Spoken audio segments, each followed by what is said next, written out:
This is Alex Dreier speaking for John Morell and Company and bringing you my weekly news analysis together with latest reports from the fighting and political fronts and our guest commentator Ralph Howard Peterson, who will speak from the nation's capital.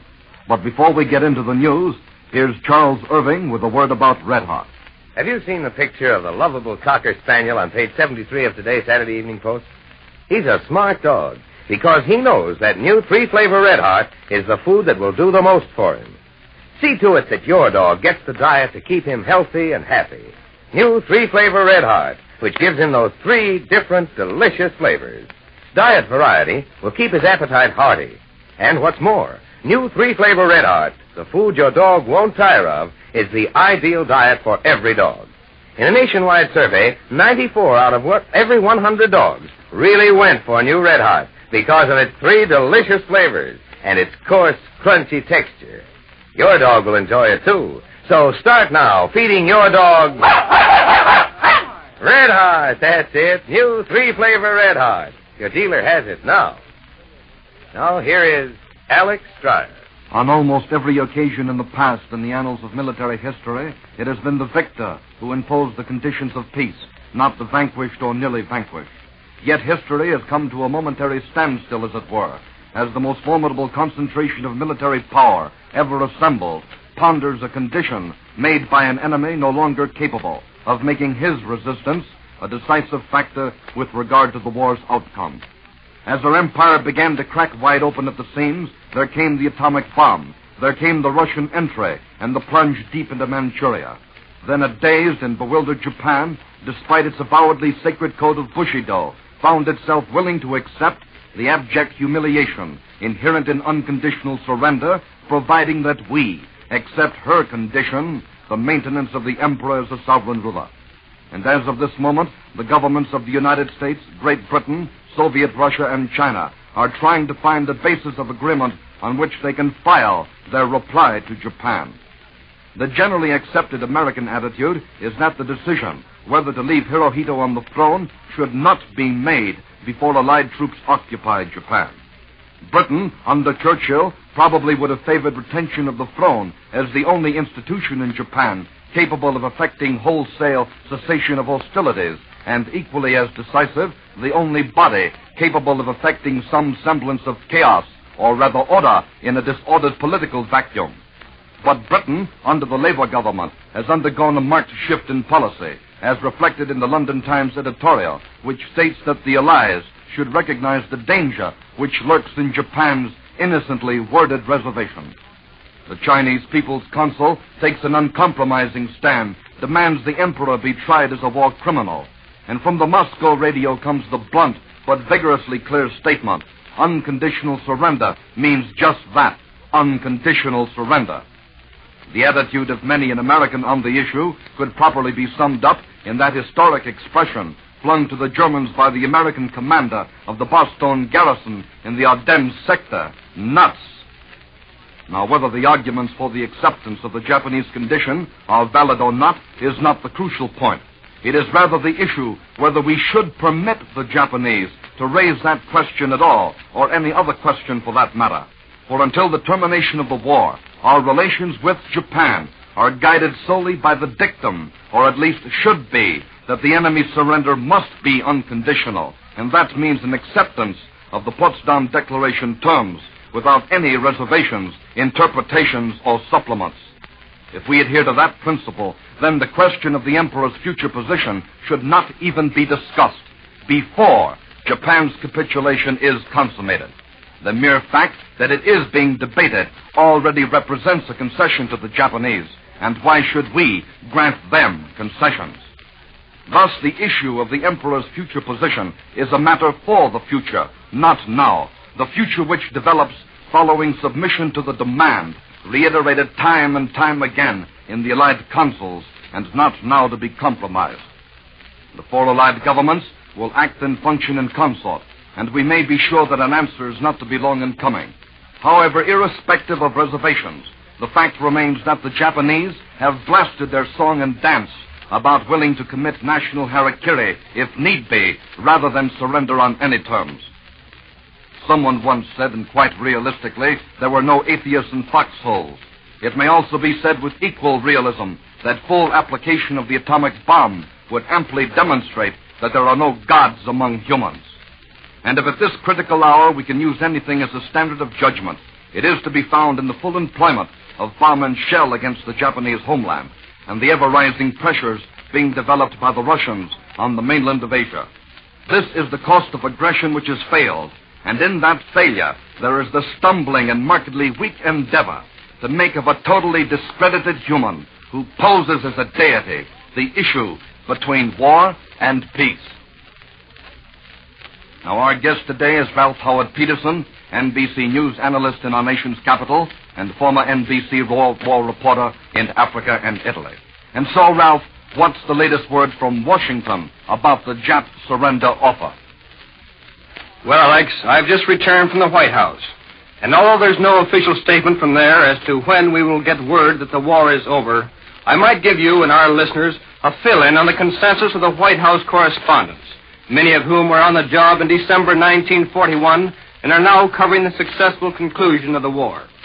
Yesterday, when the Japanese radio first gave the world the news that Japan was willing to accept the Potsdam surrender ultimatum, the feeling was that we would get word on Saturday that the world was once more at peace.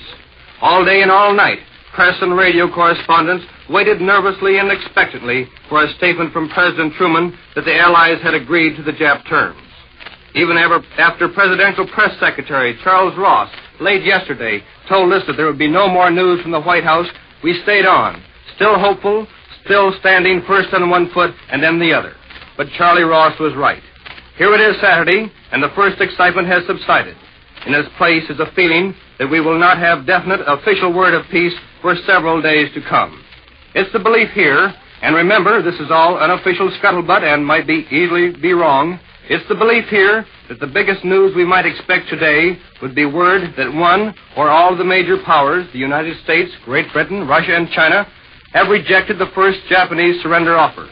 On the other hand, and isn't that a typical Washington phrase, on the other hand, if the international negotiations now underway between the big powers result in agreement on the Jap peace offer, it could easily be that several days would pass before the final official word is given out.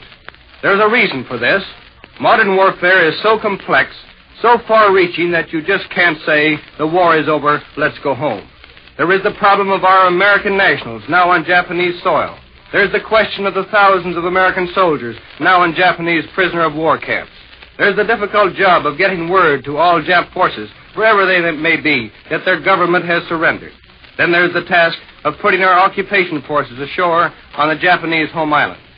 All these problems must be solved by negotiation between the four major powers and Japan, and such negotiation takes time. We have several languages to contend with. We have many nationalistic desires to fulfill, and of course, Japan's desire to keep its emperor as a sovereign ruler is already causing Russia and China to question the advisability of accepting the first Japanese surrender offer. But let's remember this. President Truman, like the rest of us, believes that the Japanese war is our war. The Japs attacked us first, and we spent almost 4 years chasing them off one island and then another at a terrific cost in American lives, so that we could finally bring Japan to her knees. With this in mind, the President is not going to be talked into accepting any surrender terms he doesn't like. He is not going to be influenced into agreeing to any peace which he feels is not for the best of the American people. The Japanese offer, whatever its limitations, surely means that we are approaching the end of the war. The very fact that the Japanese government is willing to accept the harsh terms of the Potsdam ultimatum can only mean that it desires peace. If the Japanese insist upon one reservation today, tomorrow they will eliminate that reservation until finally an agreement is reached. That is the way wars end. But I'm afraid it looks like a long weekend. And that's the latest word from Washington.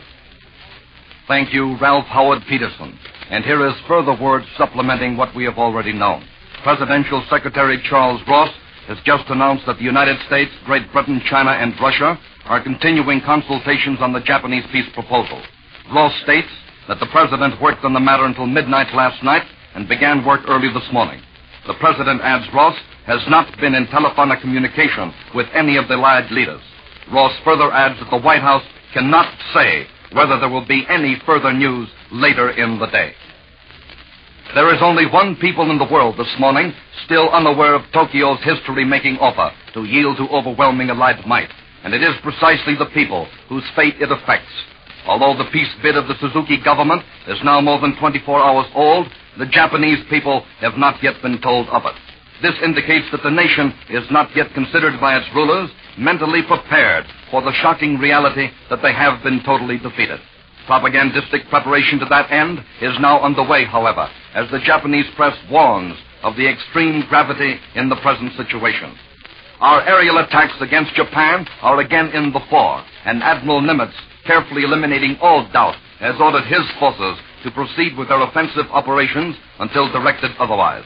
On the Asiatic mainland, the Russians are sinking their way ever deeper into the almost decadent Japanese body after breaking the Manchurian border at 8 different points. They are now 130 miles inside the frontier.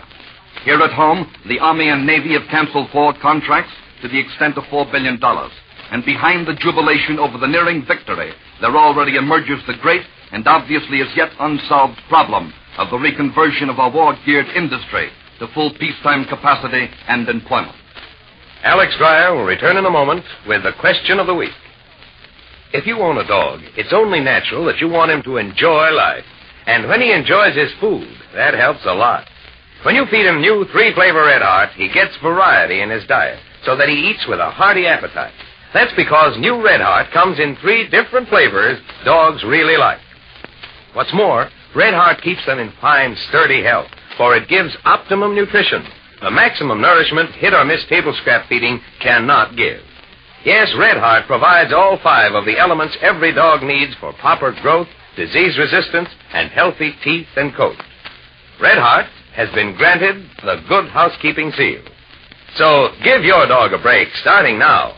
For the complete diet he needs, feed him those 3 delicious Red Heart flavors: beef, fish, and cheese, fed in rotation. All 3 contain the same nourishing ingredients. Ask your dealer today for new 3-flavor Red Heart, the taste-tested food that your dog will enjoy, the health-tested food that will keep him in shape. It's the food your dog needs and wants. And now, Alex, our first question of the week. Do you think that our use of the atomic bomb hastened the entry of Russia into our war against Japan? Well, there is little doubt in my mind that it materially accelerated the Russian move, putting into full prosecution the decision of an agreement which the Russians entered into officially at Berlin and unofficially as far back as Yalta. However, to maintain that the atomic bomb was altogether responsible for the Russian decision is not only to ignore the President's statement on that issue, but also to ignore the basic facts in Russo-Japanese relations of the past 41 years. From the Russian viewpoint, the Soviets had to come in when they did to avoid being absent from the Pacific peace table in the event that the Japanese government was made to see that daylight is far preferable to the blinding flashes of the atomic bomb. There was never any serious doubt about Russia's ultimate entry, but admittedly there was doubt about the time date.